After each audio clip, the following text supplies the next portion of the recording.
to our webinar on the Transportation Innovation Act. We have a great group of people here today who are going to give you some information about what this bill is and why it's important and how it came to be. And then we have reserved at least a half hour at the end for your questions. I noticed that at least one participant has already put a question in the chat. That is great. We will definitely get to that. We will also have time when people can raise hands and unmute later on. But as we get started, first I'd like to say I am Dale Azaria. I'm with the Conservation Law Foundation, and I'm delighted to be your host today. We're talking about the Transportation Innovation Act, which is House Bill 552, and what this bill can do so that Vermont can do, so that we as Vermonters and the state of Vermont can do our part to address the climate crisis. We've got a great group of people here. We are going to start with Johanna Miller, who is a member of the Climate Council and on the staff of the Vermont Natural Resources Council. She'll be talking to us about the goals of the Climate Action Plan and how they intersect with this bill. We've got Sue Minter, who is also on the Climate Council and with Capstone Community Action. She is going to talk to us about how equity concerns are being addressed by the Climate Council and how they're reflected in this bill.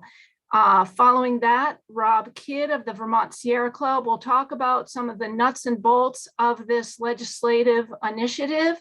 And then Representative Becca White, who's on the House Transportation Committee, will introduce the key provisions of the bill. And following that, Liam O'Sullivan of VPIRG will fill in some more of the technical aspects of the bill. And like I said, after that, we will have plenty of time for questions, answers, and comments. So without further ado, I'm going to turn it over to Johanna Miller, who will start us off. Thank you, Dale. I'm going to share my screen. It's a pleasure to be here with you all. Thanks, everyone, for joining us. Really glad to have you here with us today and really excited to be talking about this important bill and how it relates to the climate action plan that was just delivered in December. I am just going to provide a teeny weeny bit of context. You probably are well aware. So, you know, as Dale noted, you all know we have a climate crisis and we have an obligation to do our part in the lovely rural state of Vermont. Transportation is our largest contributor to that. It's about 40% of our greenhouse gas emissions. So it's a really big challenge and opportunity. The December 1st action plan is Vermont's first statutorily required plan that charts a pathway for making progress, both in the mitigation, resilience, and adaptation space. And I'm going to talk in more specific details about the transportation components of that in just a moment. But this is a really important framework in general for the state of Vermont. It's a legally accountable framework, and the legal accountability really rests in the pollution reduction requirements, significant reductions by 2025, 2030, and 2050. So, I mean, you know this again, transportation, 40% of our greenhouse gas emissions. So we have a significant work to do in this sector. And the Vermont Climate Council really tackled the work related to transportation and our work more broadly through an important prioritization framework. This was really the foundation of the recommendations that we put forward and had to go through a rigorous process to explore and put our recommendations through this lens. And the lens is really this 5-part component, which relates to greenhouse gas emissions. You know, what is the impact related to cost-effective greenhouse gas emissions potential through these different recommendations? Critically, it's also required us to analyze and assess the justice and equity component of that. And Sue Minter and the amazing work that the Just Transition Subcommittee of the Climate Council did is going to speak to that in detail. but it really has been centered in the transportation recommendations and other things. And there's far more work to do there. And thanks to Just Transitions, we have a framework to do it. The 3 other prioritization analyses that we had to do was to look at the co-benefits, the public health, the job creation, the different benefits that could potentially come from the different recommendations put forward. We had to assess the cost effectiveness of the programs, the cost implications and the potential cost savings and benefits as well as to look at the technical feasibility. Is it possible to bring these recommendations to life on the ground for Vermonters? High level, let me just give you the broad frame. Again, the big pollution reduction strategies and the climate action plan were really founded on sort of reducing energy consumption, both in the buildings space, which is, a third of our greenhouse gas emissions, as well as, reducing energy consumption and fossil fuel combustion in the transportation space and beyond. There's a lot of focus on electrification, especially in the transportation space, and in the cross-sector recommendations more broadly, and fuel switching, moving to cleaner heat and transportation options. Also moving to 100% renewable energy in the power sector, expanding new and in-state generation, and really importantly, sort of looking at smart growth and land use strategies to really set us up for success, especially in the transportation world, to really create places where it's easier for people to use alternatives to a single occupancy vehicle to get them where they need to go. And there's also been important work in the agricultural sector, looking at pollution reductions and sequestration and substitution opportunities. So that's high level overview of the pollution reduction strategies in the plan.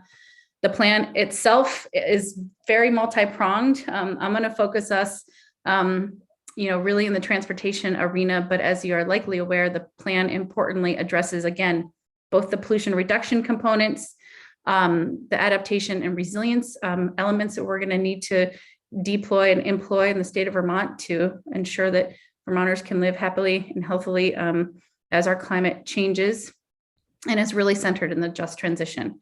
And that work is just beginning, and it will require far more public engagement and ongoing assessment and really refinement of the different approaches that we are going to be advancing. In the transportation space, high level overview of what we put forward is really, again, a focus on a lot of electrification, both in the light and heavy duty arenas, lowering the carbon intensity of fuels and fuel switching. So making the fuels that we use more clean, efficient, and renewable. Again, that relates to increasing the vehicle efficiency of the automobiles Vermonters are using. A lot of focus on reducing vehicle miles traveled, getting people out of their vehicles through, buses, bikes, pedestrian options, et cetera.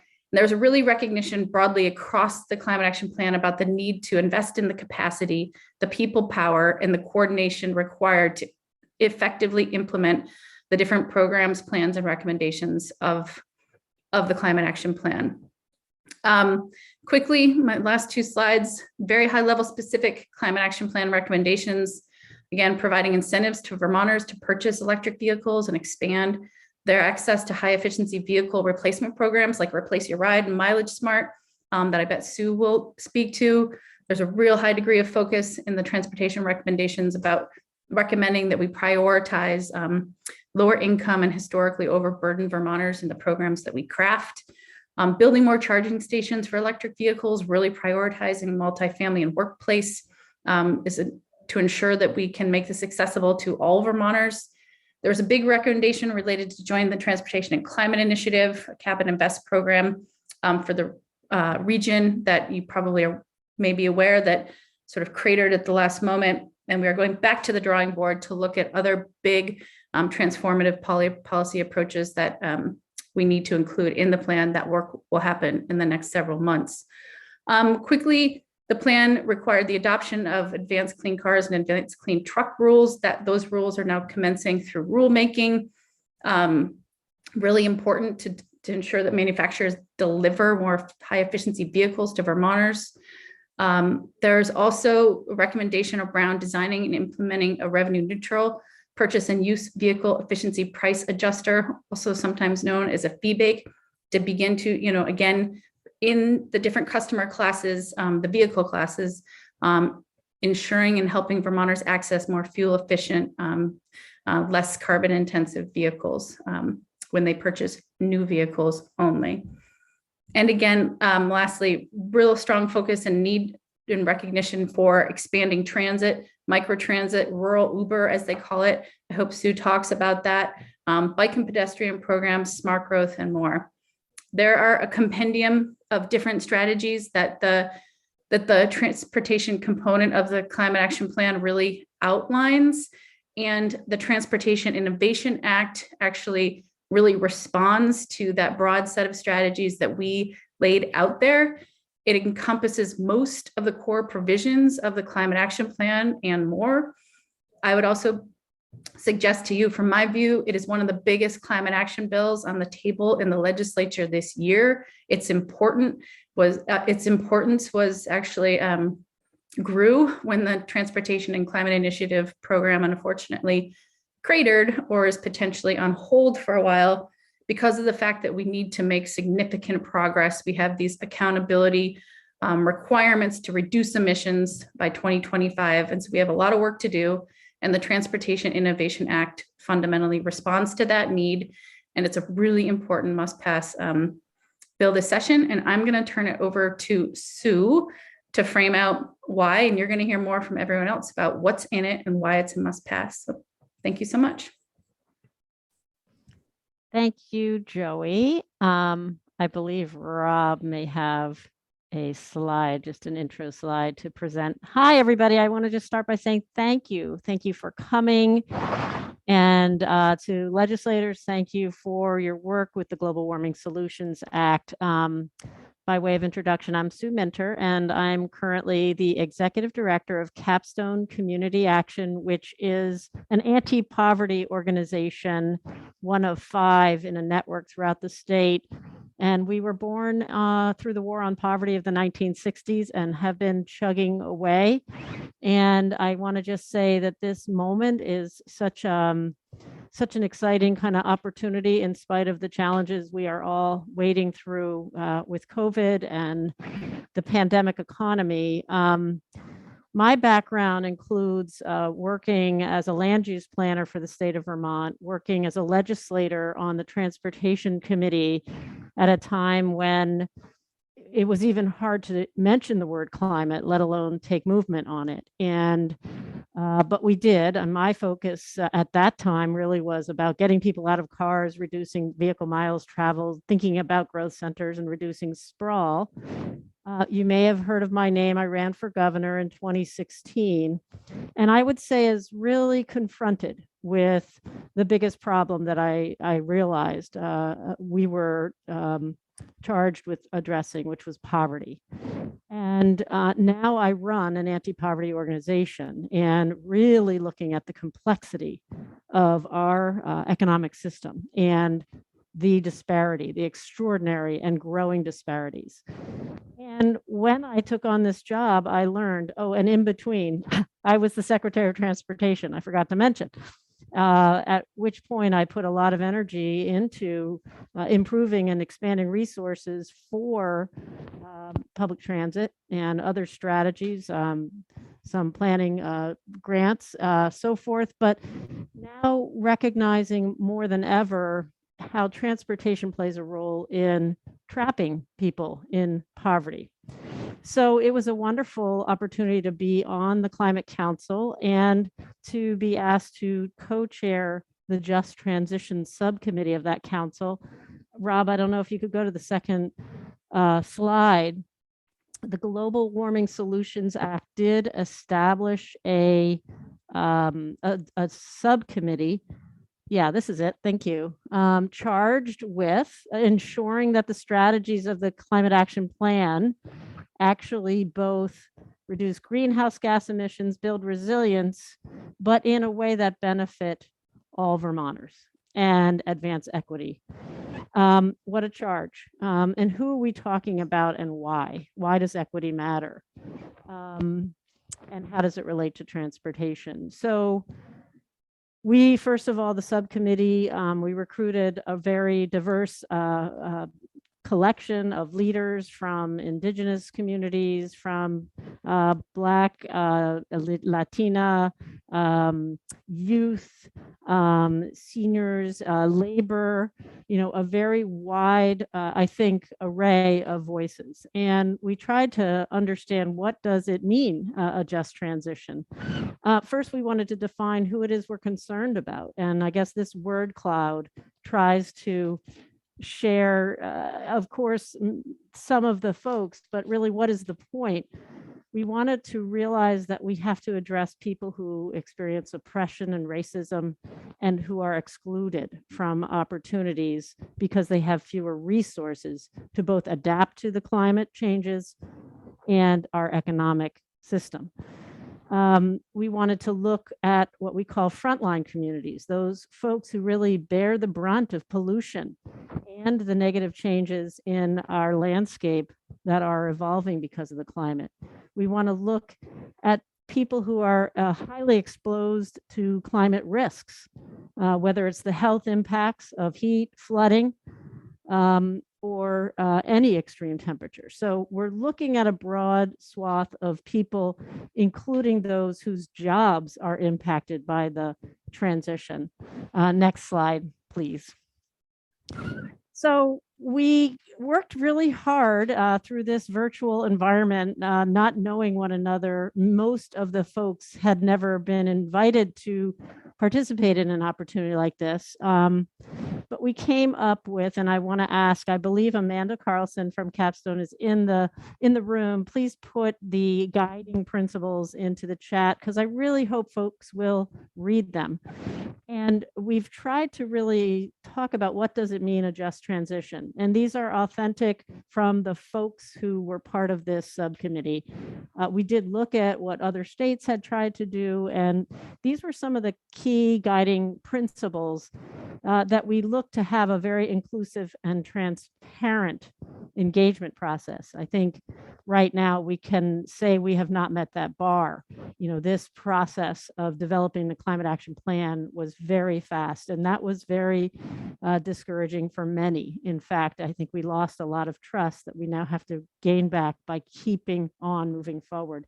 We want the work we do to be accountable and also restorative. There's a lot of harm that we need to think about repairing. Moving at the speed of trust. As I said previously, this has been a real challenge to establish trust for communities that have not been engaged and active in these circles that many of us are maybe more comfortable with and used to.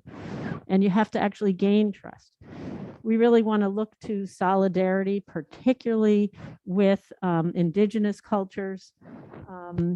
We want to recognize that we, in our policies, need to think about the most impacted first. These folks, these identified frontline and impacted communities.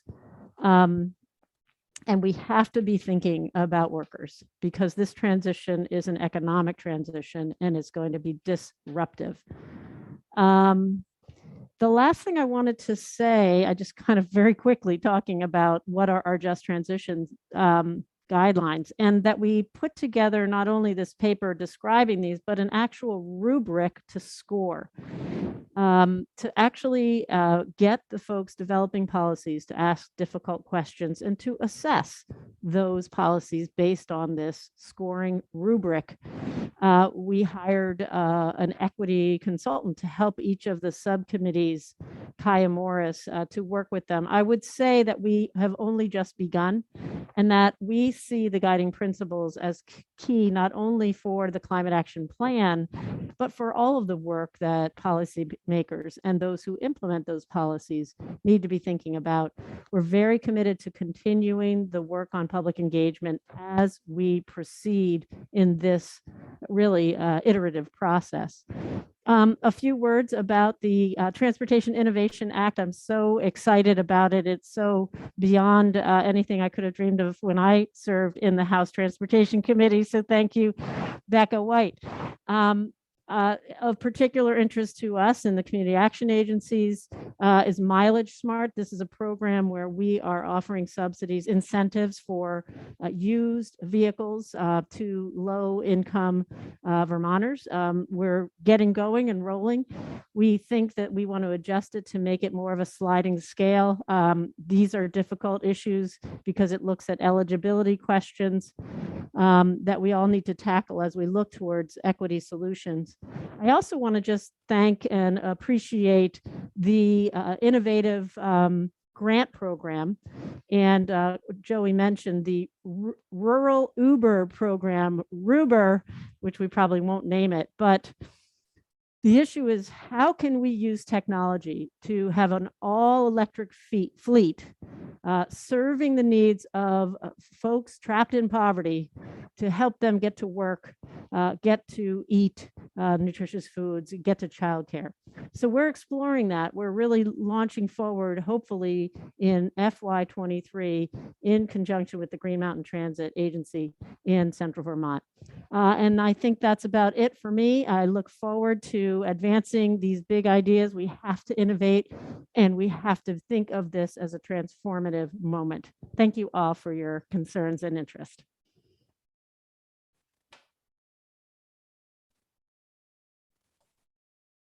Thank you so much, Sue. I know that there was a question for you in the chat about how community representatives were chosen or contacted. I think what we're going to do is hold on that, finish out the presentations, and then hopefully you'll have a little bit more time to talk about that. And next up, we have Robb Kidd from the Sierra Club, who's going to talk about the specific legislative initiative, the Transportation Innovation Act, what it's meant to do and how it's going to work. Thank you, everyone.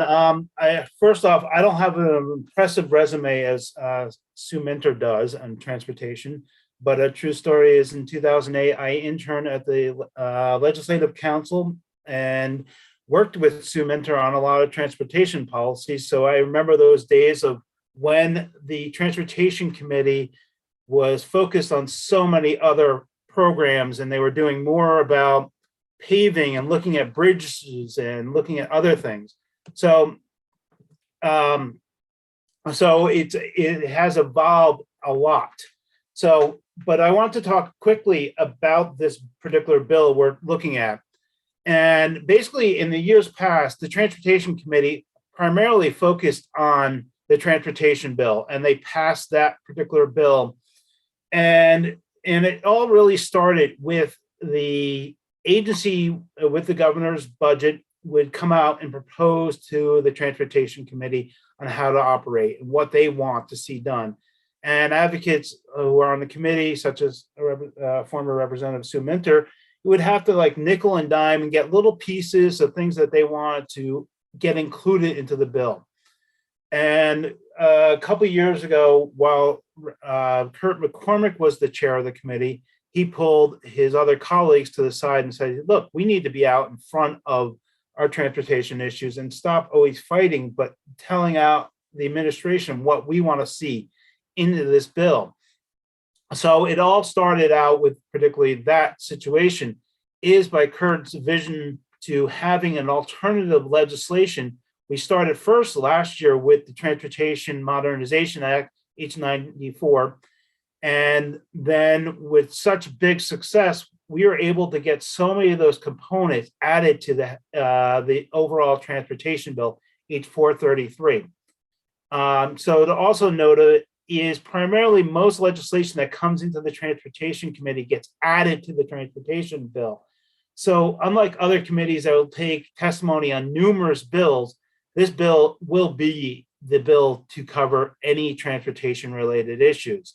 So we'll have to do a lot more work kind of making sure any component is included in that. There is another bill that really starts in the Senate called the Miscellaneous DMV bill that covers some other issues that but are not really relevant to some of the work we are doing, but it can at times. So you may have to pay attention to that. So I wanted to actually briefly talk about how we're going to be paying for a lot of these programs that are in the transportation bill. First off, last year we had the American Recovery Act plan. which will be putting a lot of money into Vermont, and it's a lot of opportunity. There's also the Infrastructure Investment and Jobs Act being proposed, that it's coming, a lot of money is going to be coming into Vermont. We're hoping that Build Back Better will come into play and add even more funding to Vermont. And then we have what's known as the Transportation Fund, which comes from a whole line of other sources, such as the gas tax, purchase and use tax, and that will basically pay for continued transportation funding. And then we have our general broad funding for the legislature called the General Fund, which will cover so many other areas. But just to kind of give you into context, actually, I just wanted to show you on this particular slide here is how much money we're talking about in transportation. This year's budget is $829 million. And if you see on the slide on the left, those the funding sources. You have $339 million coming from the State Transportation Fund. But then if you see $373 million coming from federal sources, so there's a lot of money that comes into the state on that. But then if we actually see the other point is how much is actually going to be spent. And if you see the one component on that chart, it's a little harder to see, but I can share this out. This is from Governor Scott's Secretary of Transportation, Joe Flynn's testimony last week, where you see state paving is $158 million, but even transit is only $4 million, $44 million. And so you can see all the different pots in the puzzle. So there's a lot of work going on. So, but I wanted to step back to here. As I told you before, normally what's happened is the governor will come out with a bill and propose things. Instead, we've introduced this other legislation, the Transportation Innovation Act, in hopes that we can be much more aggressive in policy considerations.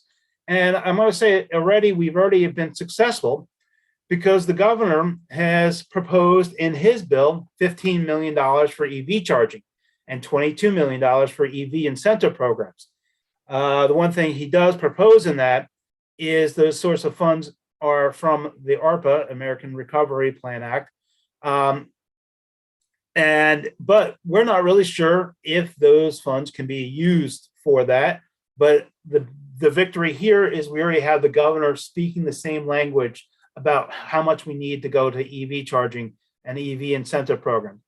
However, there's a lot of things absent in his budget that the Transportation Innovation Act will cover, such as dedicated funding to support bus electrification.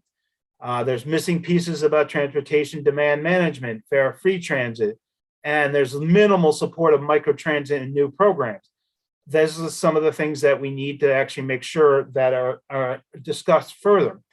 As also I just noted before, we're spending record money on paving, but there's a lack of commitment of bike and pedestrian needs. Maybe we can invest more money into those programs. And then also in this, in his proposal, there's EV incentives include recreational ATVs and snowmobiles. Those aren't part of our climate reductions or our transportation needs necessarily. So we have to look closely at what's going on. And then the final thing, there's really not enough staffing to support all these programs. And that's something that we need to look forward to in the debate. And we'll pass that on to Representative Becca White to talk more about that, and Liam, who can fill in more in the details. But just I want to ask for one thing, is if it can be, if everybody here can follow up with a note to representatives to thank them for co-sponsoring the bill, to get these discussions moving. But also you can follow the committee process on that particular link there. I will forward up with those who registered with this particular information, so you don't have to bother copying this. But then also going to be very helpful for moving this conversation forward is writing an op-ed or a letter of support, supporting the components that are included in here, because this is debate is going to be happening while we're speaking in the Transportation Committee. So if you can do that, it'd be very helpful to us proceeding forward.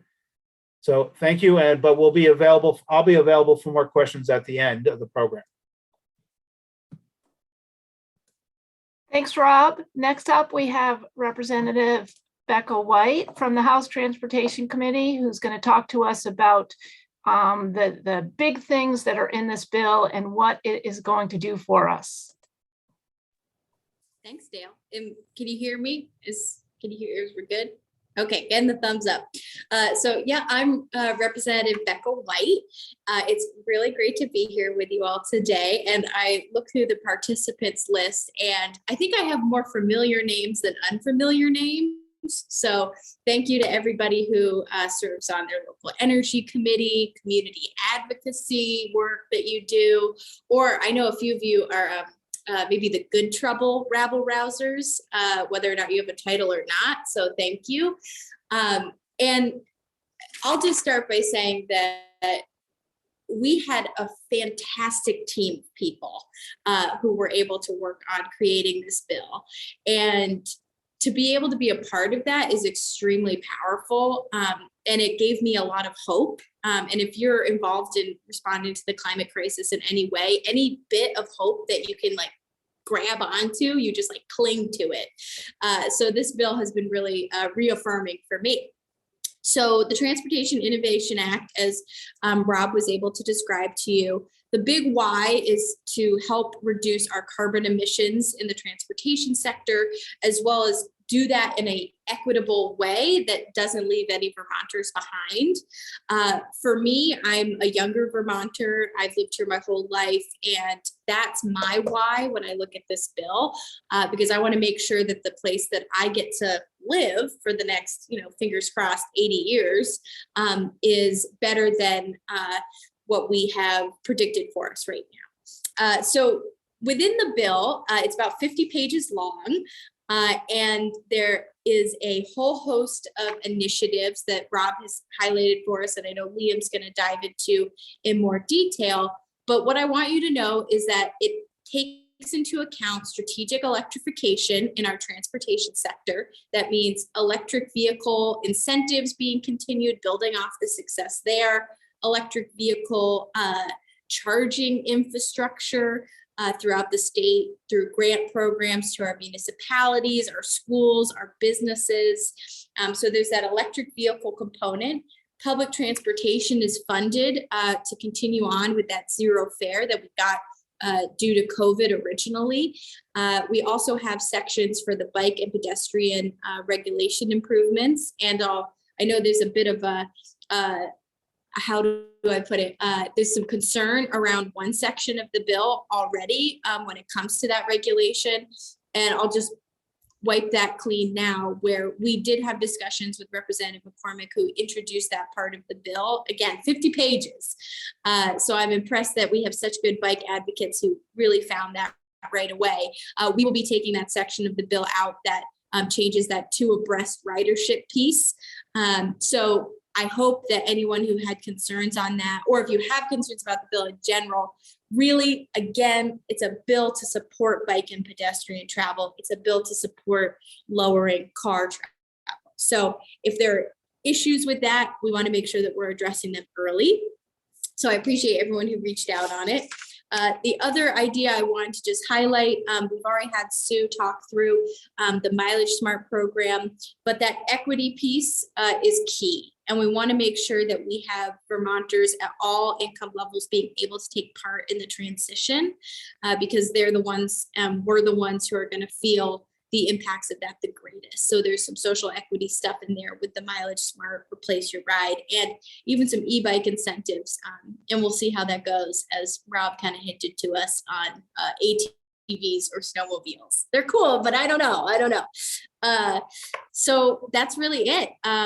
And I should mention my colleagues in the House transportation side who supported this bill. We got a good team. We have Representative Gabrielle Stebbins, Representative John Bartholomew, Representative Molly Burke, and Representative Kurt McCormick. And our chair, Representative Diane Lanfer, is supportive of this bill. She did not sign on. She's really taking the stance of being able to mediate out the different negotiations we're going to have. As Rob highlighted, with taking this menu of options and putting it into the T-bill. So we do have a climate champion as our chair, but she's taking the high road and letting us parse that out amongst ourselves. So that's it right there. And I'll turn it over to Dale to turn it over to Liam. Perfect. Thank you so much. And yep, next up and the last of our presentations before we turn to the questions and answers, which are already coming in the chat, and that's great. I'm keeping note of them. Before we turn to that, Liam O'Sullivan of VPIRG is going to fill us in on a few more details about the bill and give us kind of the whole big picture, and then we will get to your questions.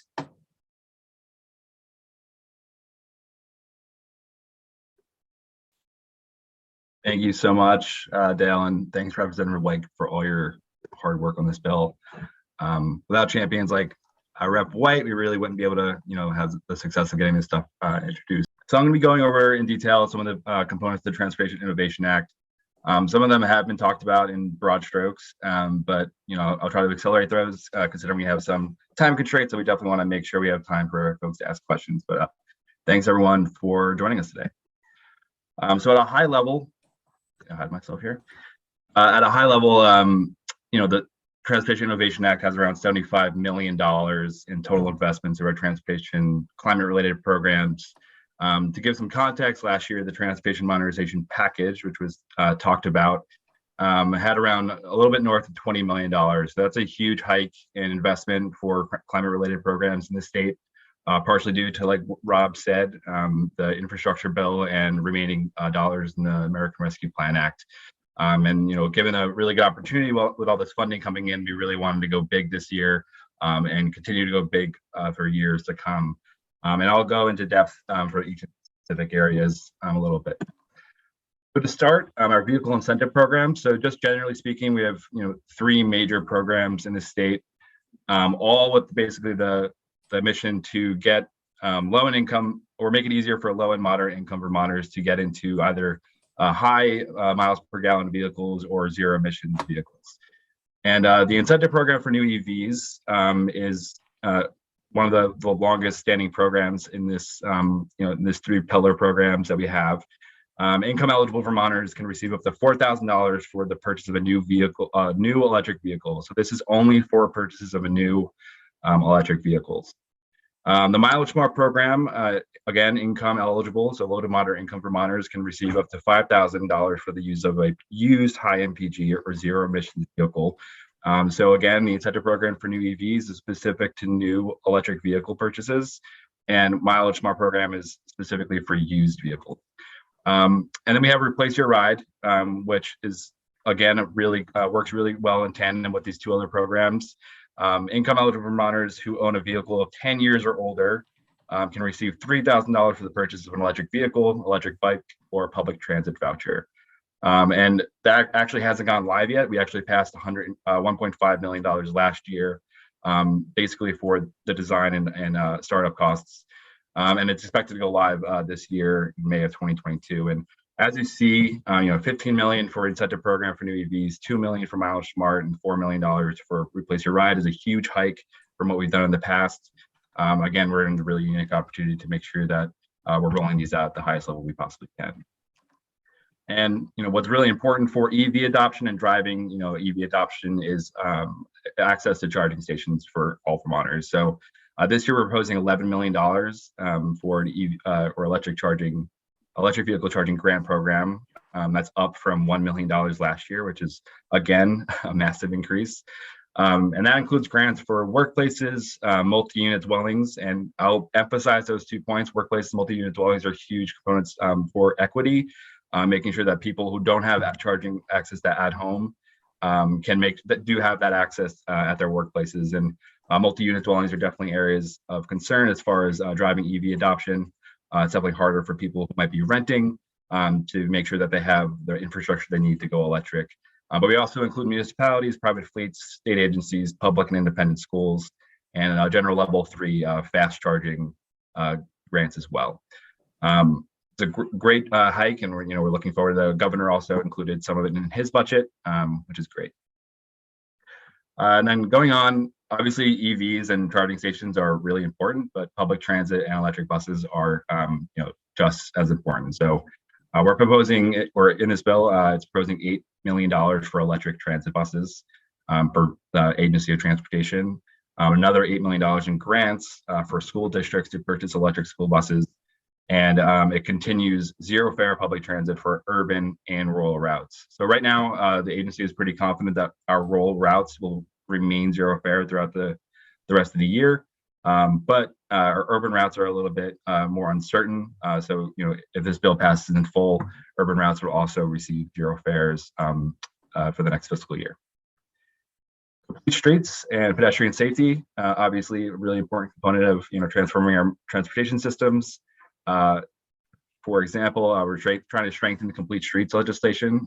So it actually, in this bill, requires Agency of Transportation to make sure that they provide safe and efficient transportation for all transportation users and not just consider them, which is the current way the statutes are written. We're also trying to widen shoulders. So I don't want to go into the wonky details here, but essentially we're trying to either widen shoulders or lower speed limits to make roads safer for non-drivers, specifically cyclists. And there's specific parameters on how the Agency of Transportation should go about doing that.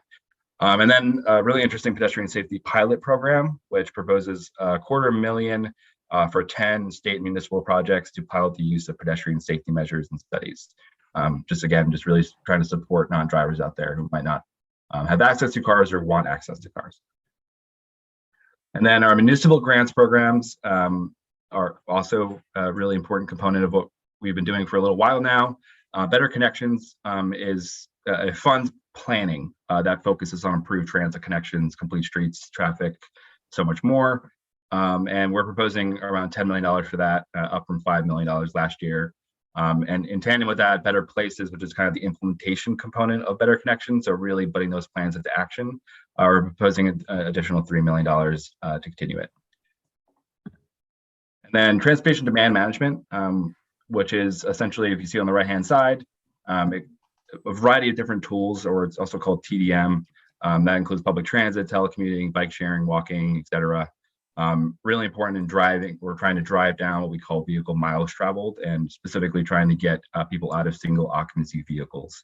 And that requires employees with 50 employees, or the bill requires employees with 50 employees or more to develop TDM strategies to reduce their employees' reliance on single occupancy vehicles.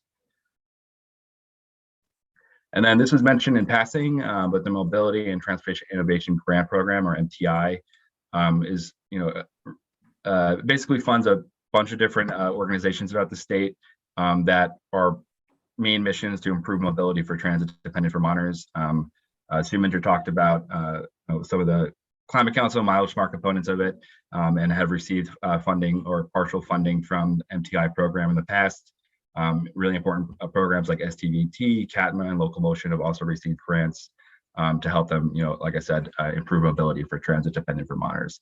One thing that, to start, really important, that we're proposing $10 million for this program, which is up from $0 last year. Again, a huge hike. But another really important thing is that the new language allows microtransit projects to receive up to $2 million.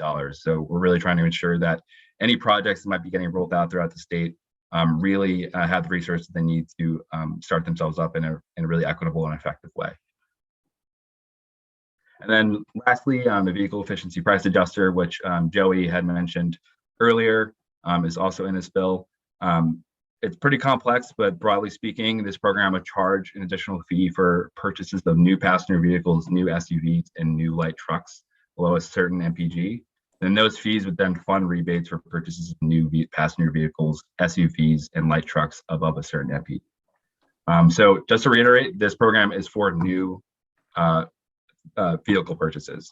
So used vehicles are not included under the program as introduced. That is very purposeful. We're not trying to overburden our low and moderate income Vermonters who might be, really buying into the used market because it's just generally cheaper. Just making that clear. And then generally speaking, this program is just strictly intended to incentivize more efficient vehicles and disincentivize less efficient vehicles. Really important to make sure you get that, drive that point home. And then just to say, generally speaking, and I really want to emphasize is that out of the top 25 vehicles sold in the United States, according to Car and Driver, only 2 of them would qualify for a fee. So the rest of the 23 other vehicles that are most popular in the US would either be untouched or cheaper under this program. So just to make sure that, vehicles that most Americans are buying would either remain the same or they would be cheaper. And then other important components of the bill, including electric bicycle incentives. As we said, the governor also included that in his proposed budget. The emissions repair program, which I think someone said in the chat or asked a question about, retrofitting cars that people already own to have less emissions. That's basically at a very basic level the point of that program. Additional staffing, which workforce and staffing is really important to roll out all these really important programs. So this is making sure that VTrans has and other agencies have the staffing they need to make sure we roll out these properly and efficiently. Electrification of state fleets. So it includes parameters for agency fleets to electrify through the end of the decade. And then there's a commuter rail feasibility study and mass transit authorities report, which basically the commuter rail feasibility study just includes different corridors, trying to see where it is feasible to add commuter rail in the state. And the mass transit authorities report is just kind of outlining, kind of centralizing all of our different transit operators to make it more of a streamlined system for Vermonters. I think that's it for me. Thank you, Liam. That was amazing and impressive. I want to note that I think Liam's presentation responded to a bunch of questions that have been put into the chat about some of the details of what is and isn't in this bill. I want to add that some people have also been responding to questions in the chat, including not just members of our panel, but some of the many other very knowledgeable people who are on this call, and we really appreciate that. I think this is a whole community that is making this stuff happen, and it wouldn't happen without all of us. And that actually transitions. I'm going to pass things back to Robb, who is going to talk about what the next steps are for this bill and what we can do to help. And then we will dig into the details of some of the questions that have not been answered in the chat and take more questions live.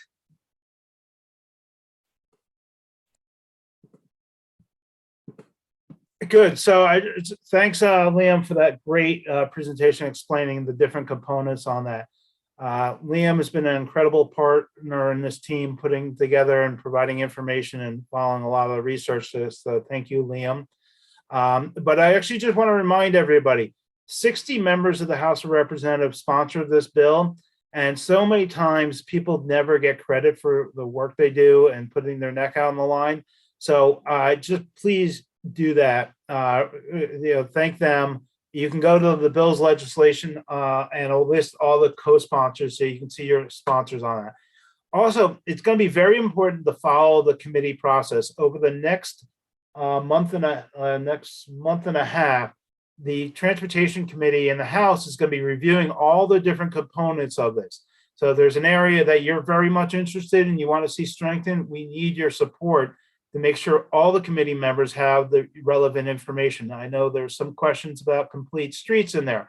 Well, complete streets, we know we're going to have lots of testimony from groups like Local Motion and ARP who've been actively involved with complete street policies. If you have an expertise on that, please let us know, and we can provide that information to legislators to help them developing their particular legislation. Now, I want to remind you of everything.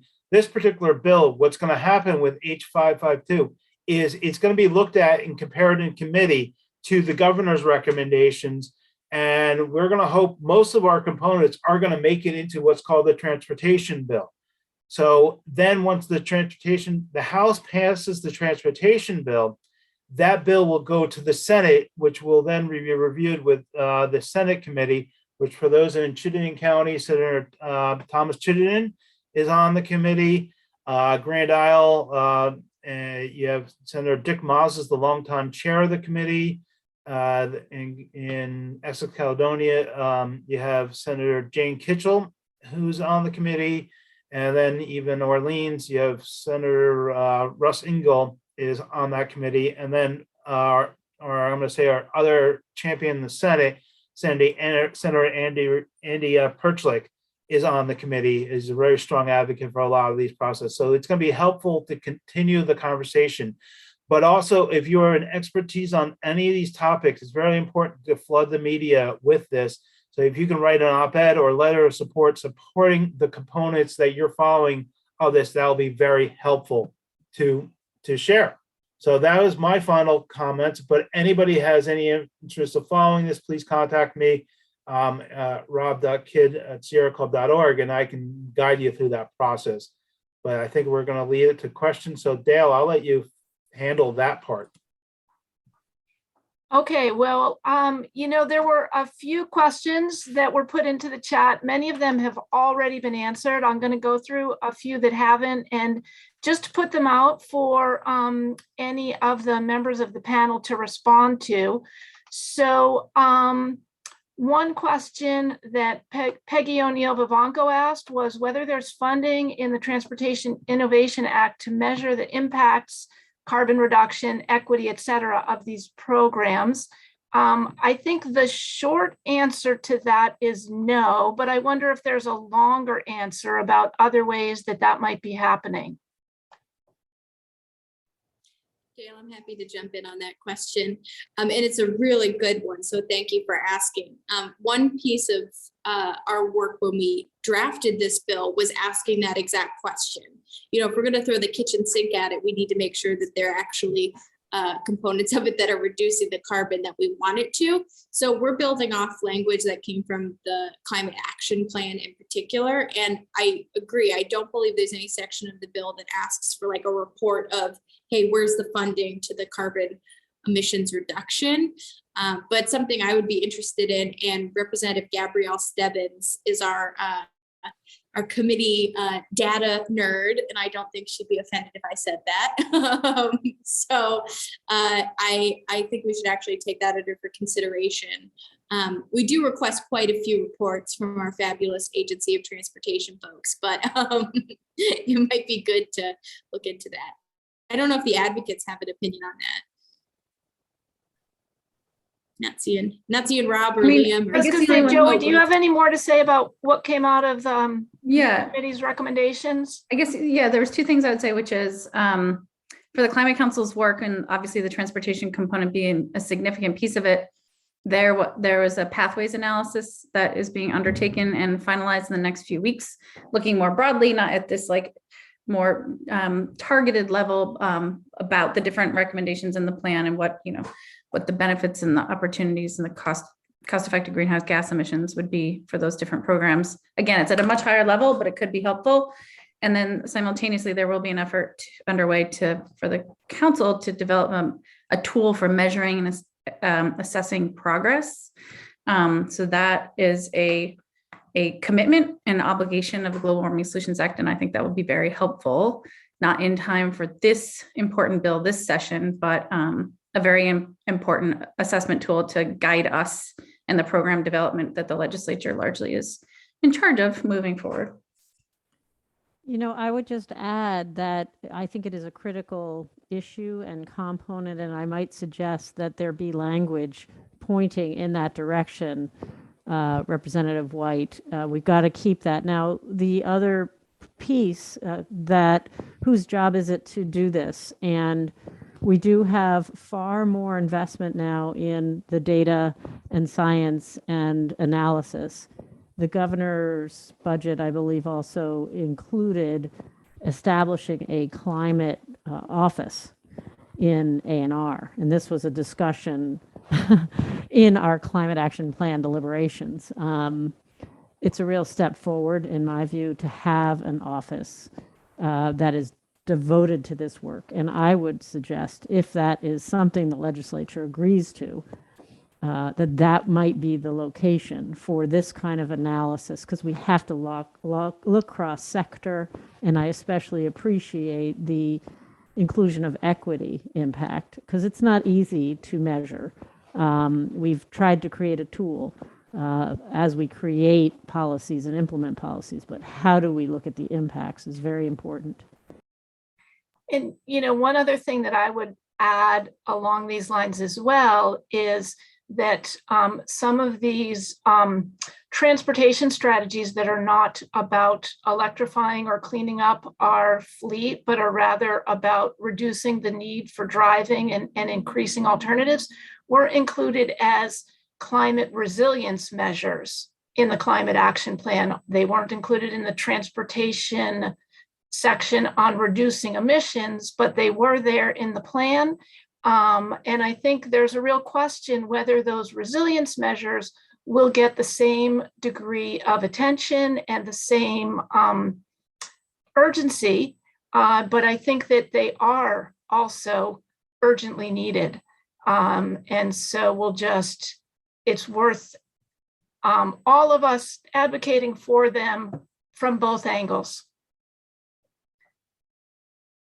Turning to another question and a somewhat more technical one, we got a question from Jonathan Weber about having sufficient local match for some of the federal funding that's available, and a question from Jeff Forward about when funding will become available. And Liam or Rob, maybe one of you can start off in responding to those questions. Yeah, I'll start off with my take on that. There's a lot of federal money coming down the pike, and it's confusing. You ask anybody who knows where the money is actually coming from and what it's applicable, they need to get a pay raise if they know, because it's confusing. And the legislators fortunately have the Joint Fiscal Office, where they have Chris Roop, who follows the Transportation Committee, who is feeding them information on that. The Agency of Transportation has staff members who follow those things, so they understand those things, but it's kind of confusing. Some programs, they are requiring local matches in order to do it. It's 80-20, or even though I've heard with electric buses, is the infrastructure plan has a grant program that's 85% funding and then 15% local match. So it's something that if you have any knowledge about an issue that you've been following, if you could provide that information to our committee members, because they don't have the staffing to follow through on this and the complexities. So if you have any insight onto that, we hope to get more knowledge as we go along in this process as more analysis goes through. But Becca, looks like you're ready to say something. Yeah, I was just going to reiterate how you put it, Rob. I think if we're going to think through local match and state match, that's the place that I'm extremely happy that we have Representative Diane Lanford as the chair of our committee, formerly from appropriations. This is where I see the debate happening, is how do we draw down the enormous federal funding that we have and also meet it with our state match. For local funds, that's a issue that hits me in my heart, because I formerly served on my local select board. So we can't leave municipalities out of this. You maintain 70% of our roadways. So I think we need to proportionally consider how we can fund our local programs as well as our state programs. So it's a great question.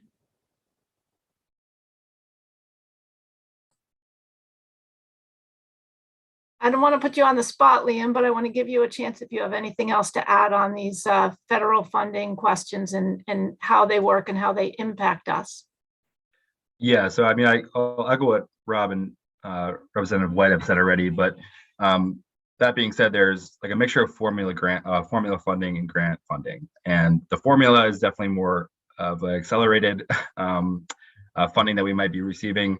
The grant process is a little bit more complex and a little bit more nuanced, so that might be taking a little bit longer, but I'll say that it's kind of unknown. There's a lot of unknowns right now as far as what's eligible, what isn't, even with ARPA currently, which is now almost a year old. And just to answer a question I've already seen about ARPA specifically, that eligibility as far as what the governor is proposing. So to give people context, the American Rescue Plan Act the ARPA or the governor has proposed that money from that program will be going into EV incentives and certain locations for electric vehicle charging.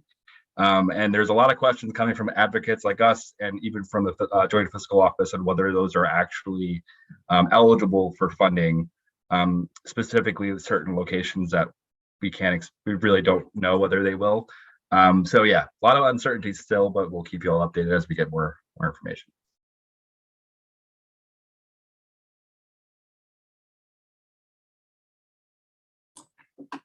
Thanks, Liam. One other question that I saw in the chat that, again, I will give a quick answer to and then see if anyone else can add, was about how, if at all, air travel and military flights play a role in what we're doing here. I will say it's not in the bill. It was not, I don't believe, addressed in the climate action plan, but I wonder if anyone else has anything to add to that short and not satisfactory answer. Well, I would just say it is in the climate action plan, in that the climate action plan, the inventory, the latest being 2018, Jeff, I just responded to your question. I hope that's helpful and I'd love to catch up. Takes into account the consumption of all of the fuels that we consume in state. So to the degree that, there's airline travel and obviously we're fueling the planes and they're taking off out of Burlington and beyond, that is taken into account through the life cycle through the greenhouse gas emissions inventory and is part of the pathways analysis. Thanks, Joey. Anyone else on that? Dale, I'll just jump in and say that aviation is certainly under the purview of the Transportation Committee, and we did not actually go into detail, as you perfectly pointed out, for this bill. But when I think about the F-35s or other hot topics like that, I know we're going to hear about those as a committee. Whether or not it's under this context, I don't know. Thank you. Another question from the chat is about how and whether the regional planning commissions are involved in this conversation, given their role in coordinating transportation funding plans for their regions.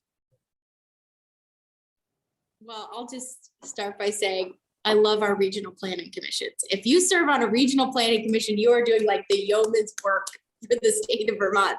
So thank you.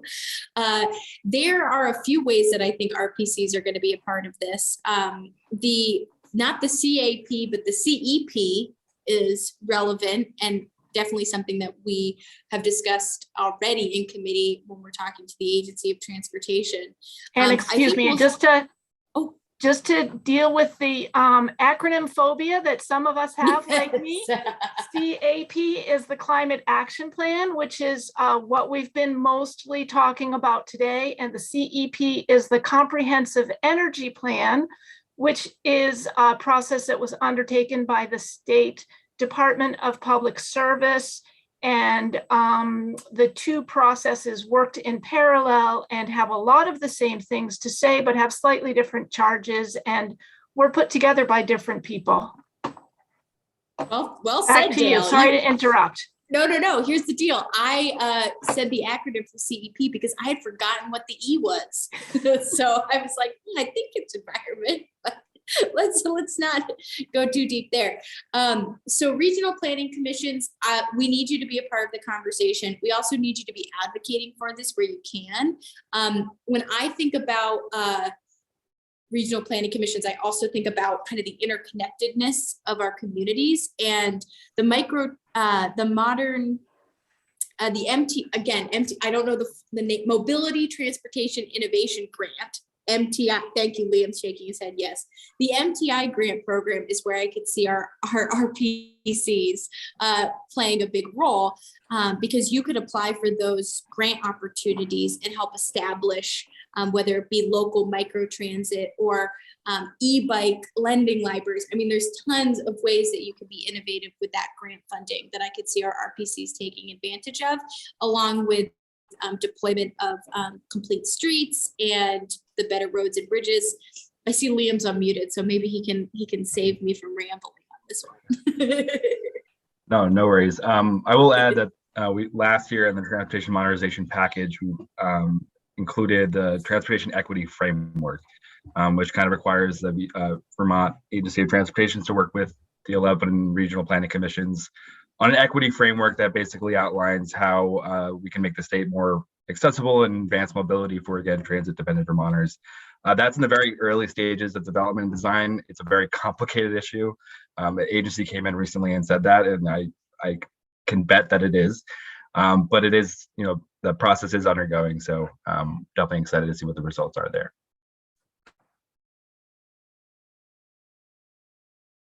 Looking to see if there's any further comment on that, and not seeing any. I'll respond directly to a couple of comments that I saw in the chat, which is kind of flying by. And if I have missed anybody's comments or questions, I apologize for that. But I did see several people comment about the importance, as we electrify our fleet, of making sure that our electricity is, let's just say, clean, sustainable, renewable, carbon neutral, all of those things.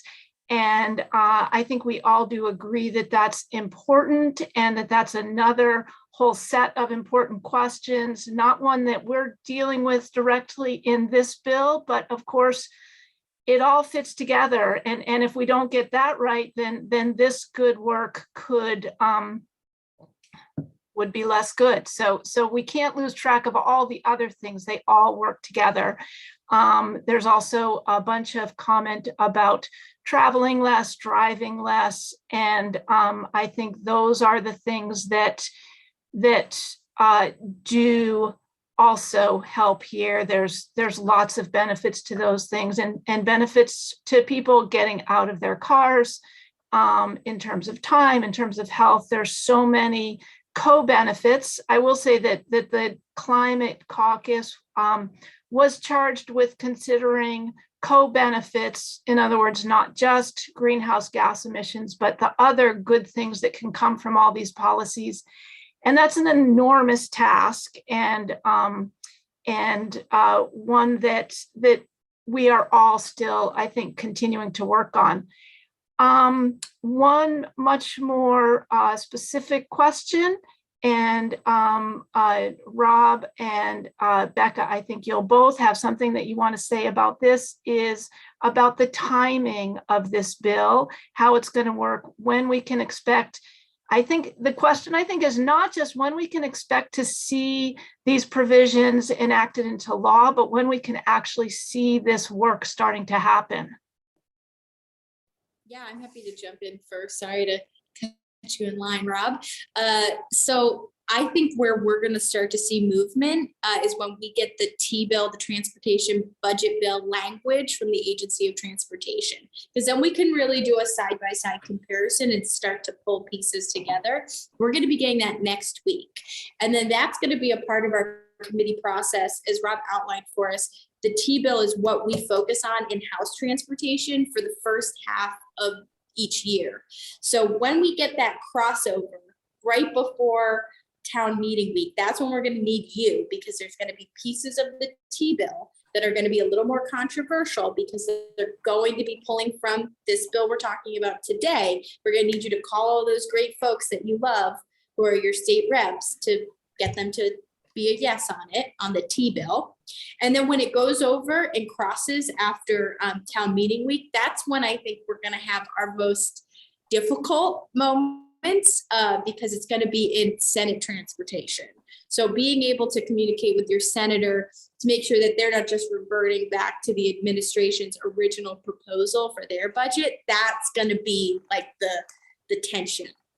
But I don't know, Rob, what you might think about that timeline.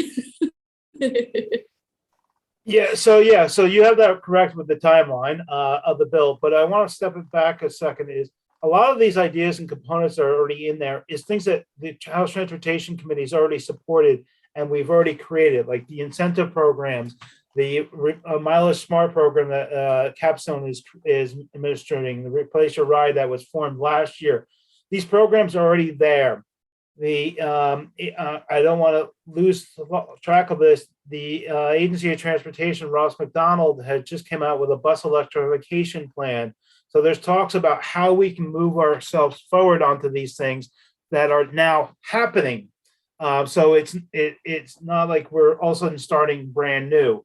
And then what actually was kind of nice is with all the great work of the Climate Council, Joey Miller with her work on as the co-lead for the transportation subcommittee of the cross-sector mitigation, we were like, all these ideas were coming out. We're like, these are things that we've been talking about for a while. So it gives us the emphasis of why we need to do this and the cloud, because these shouldn't be a politicalized ideas. These should be ideas that we all support because we're trying to reduce our carbon emissions.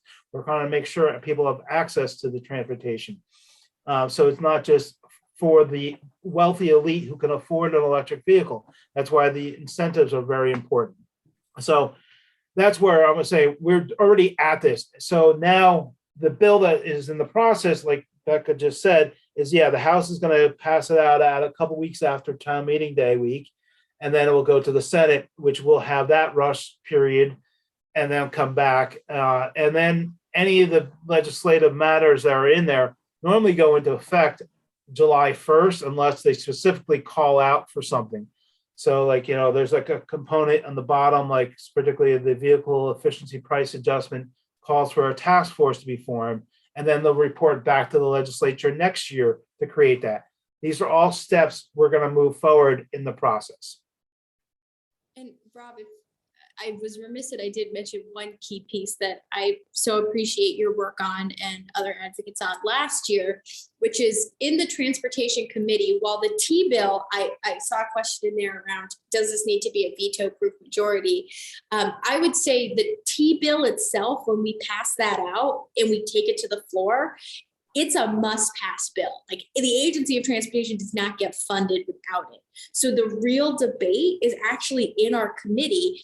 And while our chair is totally understanding, she, as I said, is an environmental champion, her dream is to get 11-0 vote, meaning every single person on committee agrees with our final product. And that's very helpful when we go to the floor to get everyone's support. So if we are debating key provisions of this bill as we get closer to town meeting week, we're going to be calling on folks who have representatives on the Transportation Committee who are, whether it's Representative Butch Shaw, Representative Tim Corcoran, Representative Patty McCoy, Representative Brian Shaw, and soon to be our new potential committee member, who is, we do not know yet. There's going to be a lot of moving pieces, and we're going to need to do some real legwork with our colleagues on the Transportation Committee to get their buy-in to ideally have it 11 vote, although we will move forward if that's not the case. So I'll answer the question that Jeff Forward just threw in there about if you don't have an 11, where are you at an 11-0 vote? And this is one of the big things is why it was very important for Becca and her colleagues to introduce a bill before the governor, because it threw out the key policy positions that you were looking on that you wanted to get addressed. So like I said in the opening, he's basically matched the call for the vehicle electrification components. So with that components, if the governor is supporting it, those committee members who are Republicans are more likely to go along with it because the governor's already said that this is something he wants to see forward. Now, there'll be other areas of the bill that may be more contentious that they may not like. So it's going to take some work to get to an 11-0 vote. But the more we hear from people in the communities who are on the ground working on these issues, the more greater case we're going to have, and it will influence those representatives who weren't prone to support something like this. Bingo. Hey, Rob, I think that is a perfect intro to encourage you to say again what people can do in order to improve the chances not just of this bill, but of all the things that we care about in this bill moving forward. Okay, so just a recap, yes, it's very important. Just first off, thank the 60 co-sponsors, and I'll pull this up the list. Somebody just commented in a minute, so make sure you support that. B, follow the committee process and see if there's testimony that's happening at a particular time on that, and I'll try to point that out in a second as well. But then also, it's going to be really critical is changing the public debate about this. So there's an issue that you're focusing on that you want to really see. Joey put the status of the bill on there, and oh no, Greta did. Thank you, Greta. And focus on where we can improve upon. So if you're passionate about bike ped, we need the support to say we need the money to do this. If you're passionate about vehicle electrification, write an op-ed. Even like fare free transit, transportation demand management. We need to make these common ideas that are focusing the debate out there. So please do that. And then also contact your own representatives along the way, but we'll try to be strategic with our action alerts in the advocacy world. So our time is starting to wind down, but I think there's one more sort of big set of questions that I've seen come through the chat that I want to put out there and see what folks have to say about, and that relates to equity. And a few pieces of this, there was a set of questions around equity in grant giving. We talk about, I know that there's income eligibility that is an aspect of equity in some of the incentives, but is there equity training for those involved in grant giving, or how can we think about that? And can we evaluate and have any metrics and evaluation for equity? And I'm tossing all of this together so that people can respond to what they like. How do we ensure that, the towns and the regions of the state that have fewer people and fewer resources? Yeah, Chris Campany, this is exactly what I was trying to get to. The towns that have fewer people and fewer resources, how do we make sure that those towns and regions can share in a lot of the good stuff that's coming out here? So I just toss that out to whoever wants to respond.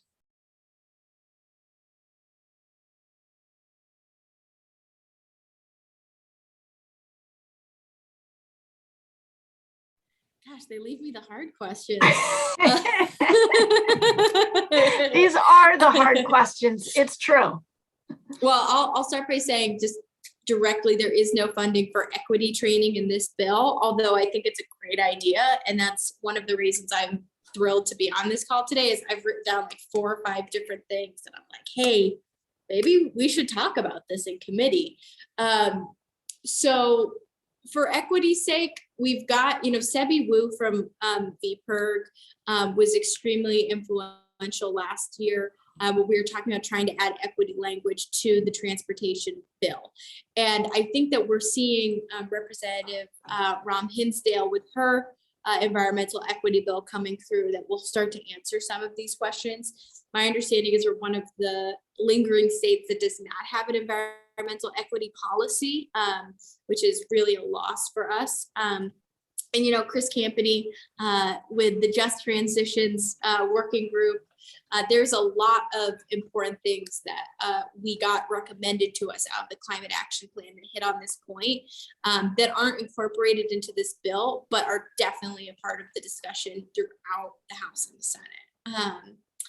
The other angle, when we think about equity, both from an income and a race and a rural or urban, however you define it, distinction, those pieces are also up for discussion. And the rural side of things is something that we talk quite a bit about on the Transportation Committee, because it's that last mile that we're struggling with.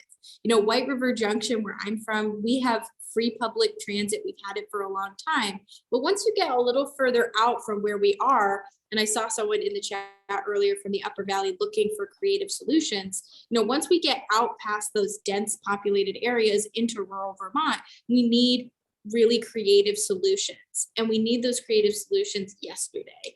So I'm supportive of this bill for being able to allocate that money for the grant programs, to be able to use that funding for creative solutions. And I'm also looking to you as an audience of RPCs and energy committee members. If there's a group that's not being included in our legislation, we need to know that as we continue to look towards legislation that will require that lens as we make law. Thank you. Ben Edgerly Walsh of VPIRG has joined us, and I think has a few more things to say about this. Thanks for letting me crash the party, Dale. Anytime. So I've been listening off video, but this is something that really is coming up in every single bill that we're working on. And so I just wanted to speak to it briefly because it really is kind of pan programmatic or pan sector, as it were. So one, Representative White, you absolutely hit the nail on the head in bringing up the EJ bill. That is not remotely the only answer to this question, but a strong version of the EJ bill would in fact have very clear requirements in terms of a percentage of funding going to particular impacted or marginalized communities. So that's something that we certainly hope to pass this year and would inform this and all of the other funding for climate and energy and environmental work in the state. The other couple of things that I'll mention, one, we have been big supporters of and continue to support funding for regional planning commissions to have energy staffers.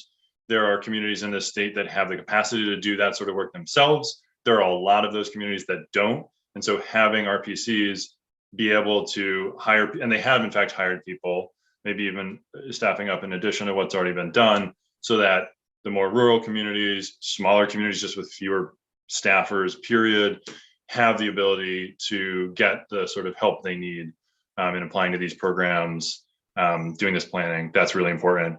Similarly with the community action agencies, they got funding last year with our support to hire energy and financial navigators for individual Vermonters in a very similar sort of way to support people at a human level in accessing these kinds of programs. And then the last thing that I'll mention is in a number of the programs that are in the Transportation Innovation Act, there's been an increase in the percentage of funding within a program that can go to capacity and outreach. So this would be public education, community outreach, marketing, translation and interpretation services, things that sort of historically have gotten lumped into like administrative or overhead, but actually are really fundamental to being able to make these things, these kinds of technologies and transition really accessible to every Vermont community, every Vermonter. And so we're really glad to see that in the bill and would like to, we're going to be working to make sure that that higher percentage going to that kind of capacity building work maintains through the process. Thank you, Ben. That was great. So we are at 1:26, and I think an hour and a half long Zoom is a super long Zoom. But I just want to wrap up by offering any of the panelists a chance to say one or two last words. Joey's shaking her head. Well, I mean, Oh, 75 million. she said plenty. I guess I would just say it's 75 million this year, and it's going to be even more next year. So stay tuned and stay ready because we're really going to lean in to you to help to move this forward. Thank you, everyone, for coming. And I'm always willing to give last words, so thank you, Joey, too. So one of the things I just want to make clear to everybody, there is not one single solution. There are many solutions across the board, and just even with transportation, vehicle electrification of transportation is critical. Expanding transit access, expanding pedestrian and bike access is critical. All these things are necessary. But even if we go into the other areas, heating is very essential to work on. So stay on top of this. These are not the sole solutions. They're all solutions that we need to work together, not fighting each other. Well, I didn't like this component. The Transportation Committee is great, a place to feed the information to. So hopefully we can work together and give Representative White and her colleagues the support they can to carry out this directive. So thank you all, and thanks for those who were participating in this. Thanks for having me. Bye-bye, everybody. Thank you so much, everybody. Stay tuned. Thanks all.